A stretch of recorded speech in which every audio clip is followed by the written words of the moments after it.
The following program, President Grant, His Reflections, is a presentation of the Civil War Broadcasting Network.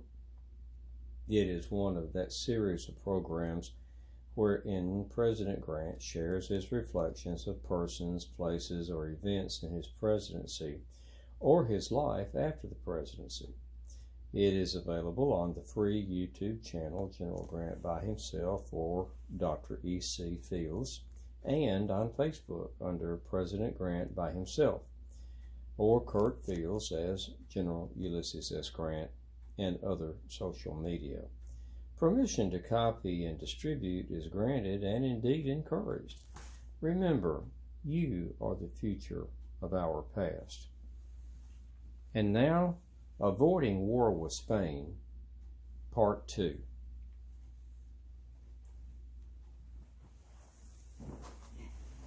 Good day. I'm President Ulysses S. Grant, and you joined me today in the library, and I welcome your joining me. Today, I should like to reflect about avoiding war with Spain over Cuba, and give you some of my thoughts about what was on my mind during that period of 1868 through my presidency, early in 69, 70s through 73, 75, during all of which the Cuban rebellion was going on. In 1868, some of the landowners in Cuba rebelled against the Spanish government, and that started what became the 10 Years' War, finally ending in 1878 when the Spanish government agreed to give amnesty to all the rebels and stop the killing, stop the fighting. But it had been going on for a couple of years when, in 1870, after I had taken the executive mansion, there was a great deal of war fervor in America. Several of the major newspapers, particularly New York newspapers, were in favor of us going to war against Spain. Indeed, my own Secretary of War, John Rawlins, was eager to take up the banner of the rebels in Cuba because so much of what they were doing to try to overthrow the Spanish nobility out of Spain, which was draining them dry and governing them harshly, also maintaining 500,000 slaves in Cuba, and Puerto Rico had about 50,000. So there was much support here in America to join the rebels in Cuba. But Hamilton, and I was inclined to support them for a while, but Hamilton Fish, my Secretary of State, talked with me and reasoned with me and said, if you grant belligerent rights to the Cuban rebels, which they were avidly seeking with us, then you are going to open the door wide to the Spanish Navy, which was very powerful, much more powerful than our own Navy, which we had essentially disassembled at the end of the Civil War. We had nothing that could match the Spanish Navy, even closely. So Fish was telling me, if you grant belligerent rights to the Cuban rebels, you're going to swing wide the door to the Spaniards stopping our ships on the high seas and checking them to see if we're ferrying supplies to the rebels in Cuba. And stopping the ships is going to lead to, as he diplomatically put it, excitement amongst the U.S. population, and that would lead ultimately to war with Spain, and probably very quickly go through that succession. So he advised having a cooler head, and I agreed with that and came down on the wait early on for the wait and see. But on June the 13th of 1870, I issued this statement to Congress. Soon after the opening of the present session of Congress, all that was officially known by the government of the condition of affairs in Cuba was communicated, and from time to time since, all the correspondence that has taken place between Spain and the United States relative to Cuban affairs been given and furnished for the information of that body. Previous to the meeting of Congress, I adhered to the precedents of my predecessors in office in maintaining a strict neutrality in the affairs of Spain, with which government we were at peace. During the session, I have not felt myself justified in taking a step which might be attended with serious results without the advice of that body, the legislative branch of the government. 3 times since the beginning of the conflict in Cuba, American vessels protected by the United States flag have been captured upon the high seas and carried into Spanish ports.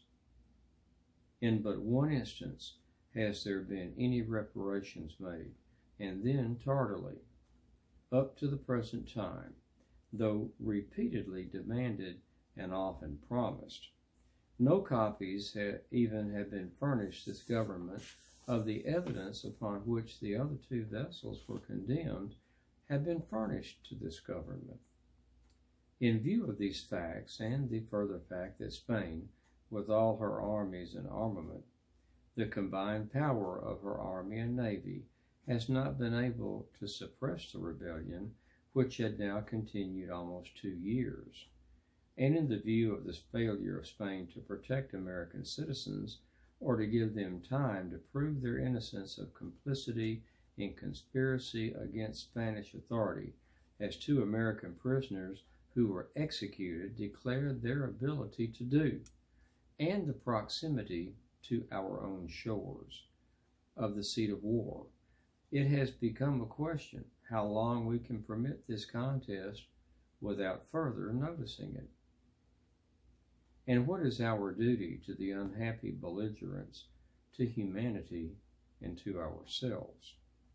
I believe the time has come when a decided protest should be entered by the United States against a further continuance of the strife in Cuba, and against the summary manner of taking the lives of prisoners almost as soon as captured. This grave question is submitted to Congress. And that was June the 13th of 1870. Well, as I said, fish had prevailed upon me not to recognize the belligerents, even though I was inclined to do so. And even though people on my own cabinet were wanting to recognize belligerents, and the rebels had set up a junta here in New York City and were indeed selling war bonds in the United States and selling them briskly to support the war against Spain. So we were tacitly recognizing them, not officially recognizing them or Spain as a belligerent, and I felt that that was the path to take. We were trying to avoid war and trying to do it through diplomacy. The Spanish government was very shaky and indeed had decided to go from a republic back to a monarchy. And we didn't know which way they were going to go in the negotiations over the Virginias. The Virginias.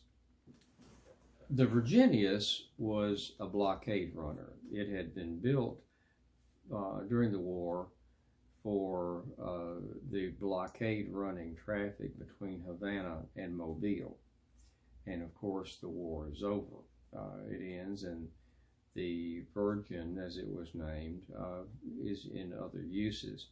In 1870, a couple of businessmen, American businessmen, bought it for, I don't recall the price. They paid the customs in New York $2,000 to register it, which was questionable and became the question later. And it began running in 1870 supplies, ammunition, troops, rebels to the rebels in Cuba. Made a number of runs, and at that time, it was indeed under the protection of the United States Navy. The Canandaigua was one vessel, and at the moment I don't recall the other, but there were at least 2 United States naval vessels that would run protection for it because we were recognizing it as a United States flag vessel. The Spanish did not do so. They, as I had said in my statement, they were stopping ships of ours on the high seas and searching them and pressing some people, passengers, and even crew. And this was a severe irritant for us as a country. We were hearkening back to what led up to the War of 1812 with British impressment. And the Virginius was actually about to leave in October of 1873. They were leaving a port, and the American consul told them, the Spaniards are waiting for you. They are going to shoot you if you're captured.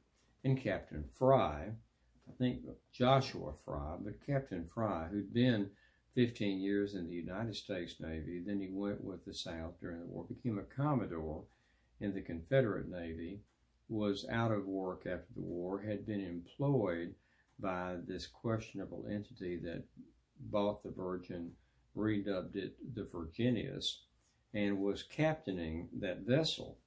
And he said he didn't think that the Spaniards would shoot anyone.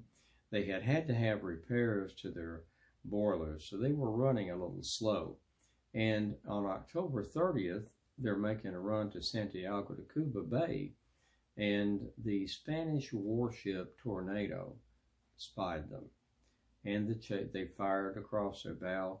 The chase was on, but because they were so heavily loaded with some war materials, even had 4 mercenaries on board the vessel, Captain Fry realized that they couldn't outrun the Tornado. So, and the Tornado was firing on them and blew away much of their upper deck. He pulled to, and they were taken into the port of Santiago de Cuba. And this was on October 30th of 73. On November the 4th, the 4 mercenaries on board the ship they were summarily shot in a firing squad. The Spanish governor there in Santiago had held a trial of sorts and declared the entire crew as pirates. On the 4th of November, the 4 men were shot. On the 7th of November, they chose, I know not how, 37 more crewmen, and this time Captain Fry, and shot all of them. Now, this crew is including at least 3 boys of 13 or younger. And Captain Fry is an American citizen. Many of the crew that has been shot without benefit of trial, the American consul is trying to get the Spanish governor there to stop the killing and hold trials. These men are American citizens and they claim innocence. He's ignoring them. But to complicate matters even more, as if they could be complicated by this time, many of those crew members were British citizens, and they're being shot too. So now Great Britain is involved.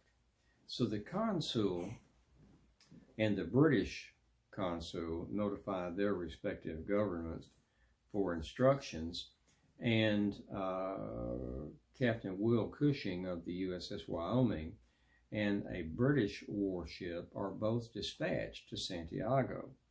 And en route, on November the 8th, another 12 of the crew were pulled out and shot.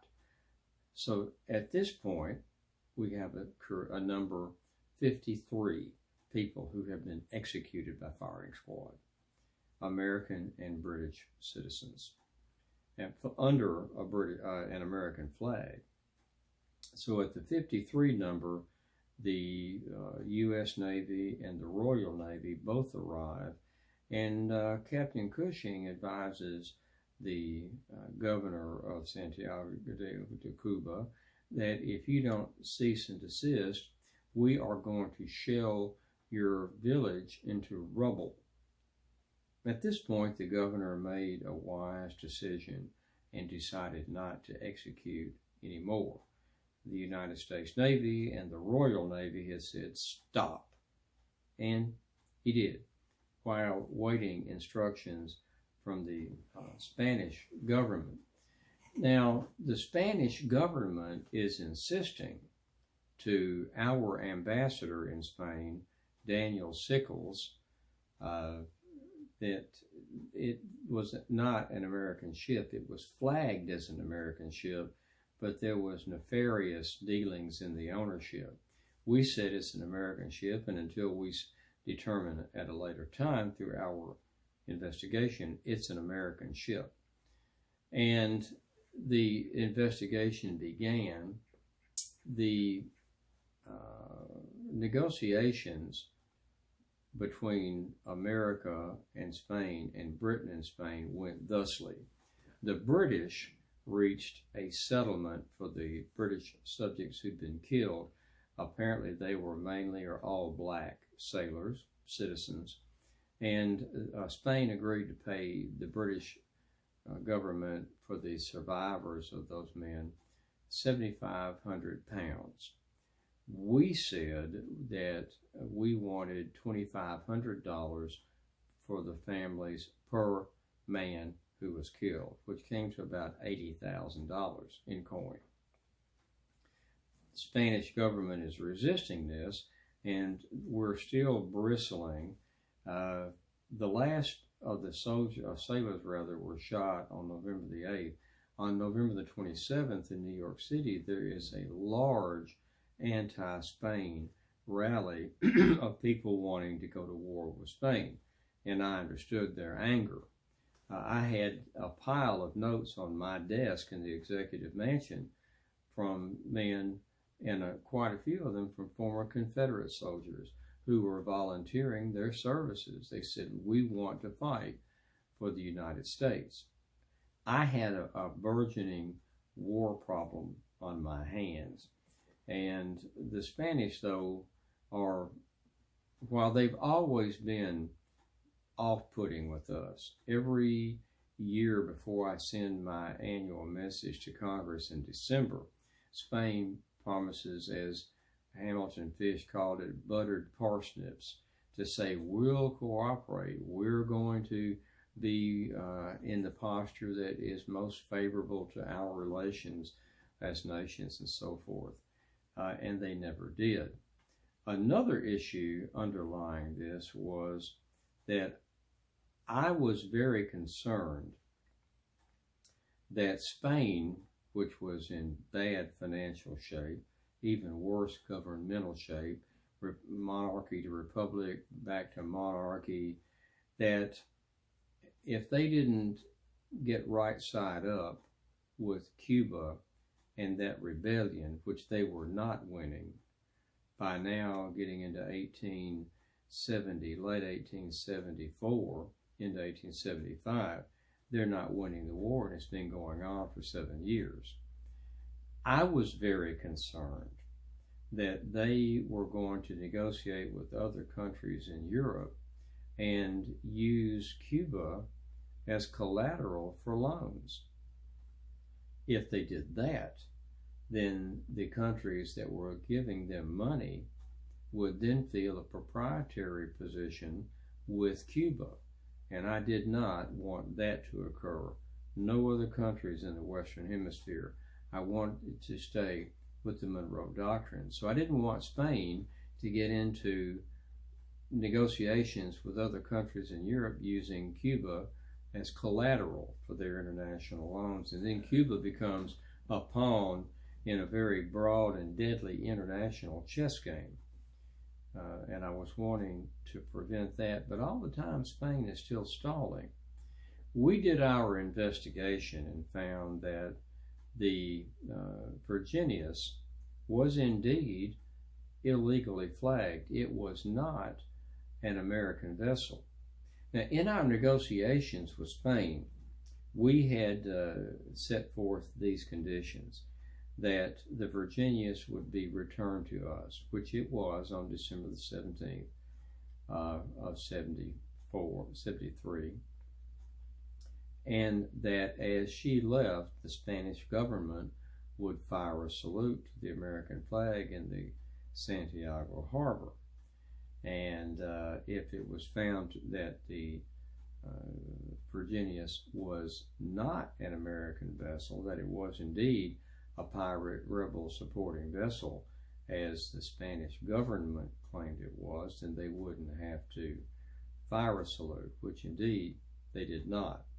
And that the Spanish governor, Barrios, I believe was his name, that had all of those 53 men summarily executed, that he would be arrested and dealt with, and that there would be reparations made to both the British subjects and the American citizens.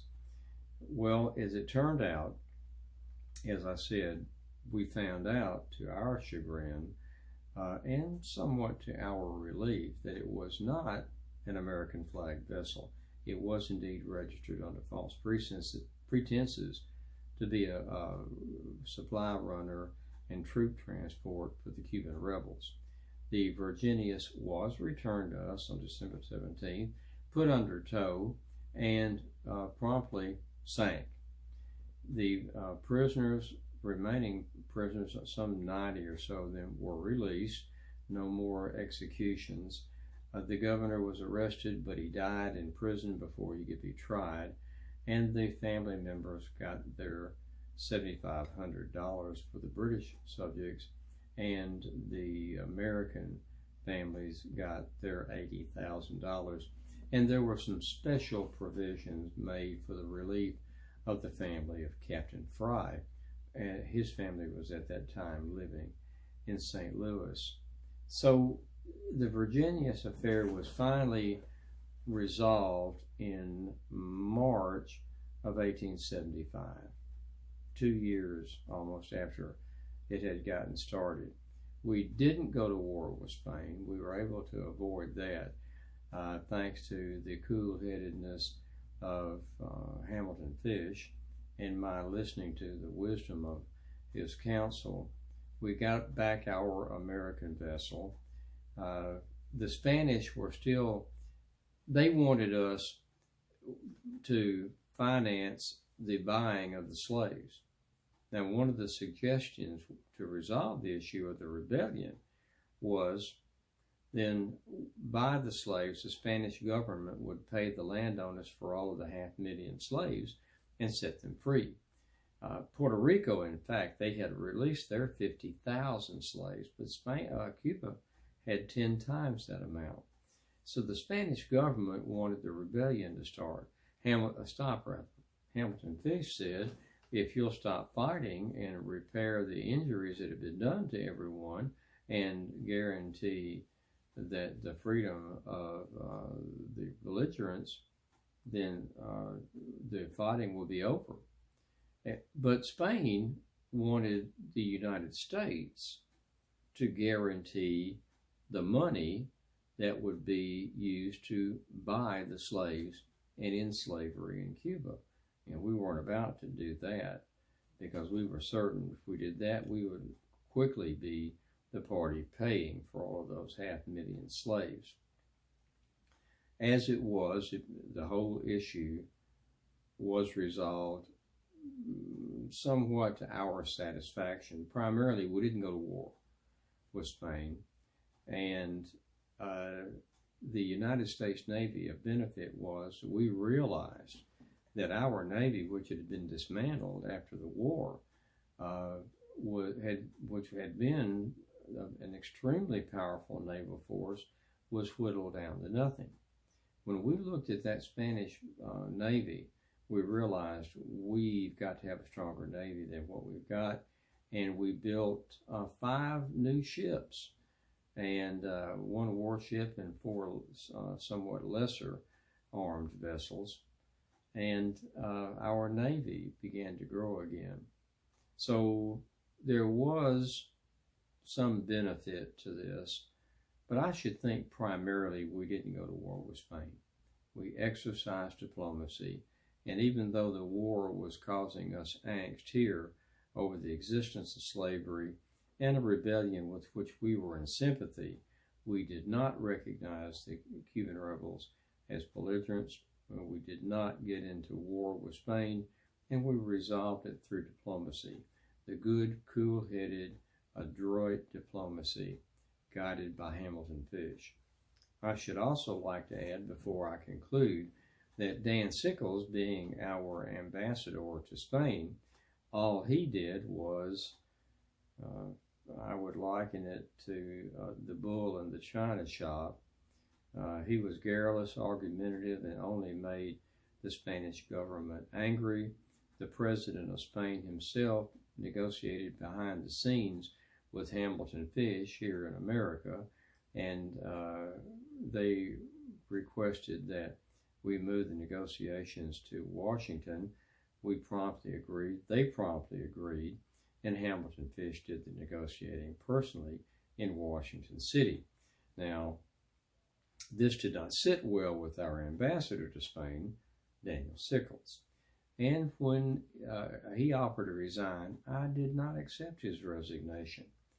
But as soon as we resolved the Virginius affair, we got our concessions, he resigned again, and I promptly accepted it and recalled him back. And I sent Ambassador Cushing over there, who was a Spanish scholar and was indeed involved with the Alabama claims and bringing the Alabama claims to a successful conclusion.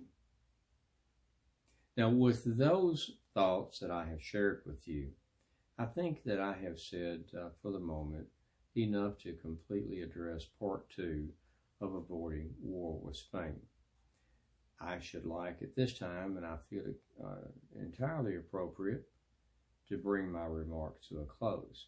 I appreciate you having joined me this day here in the library to hear about how we, in 1873 through 1875, through diplomacy and negotiation, avoided war with Spain.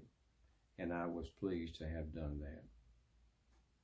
So for the moment, I'm President Ulysses S. Grant, bidding you a fond adieu.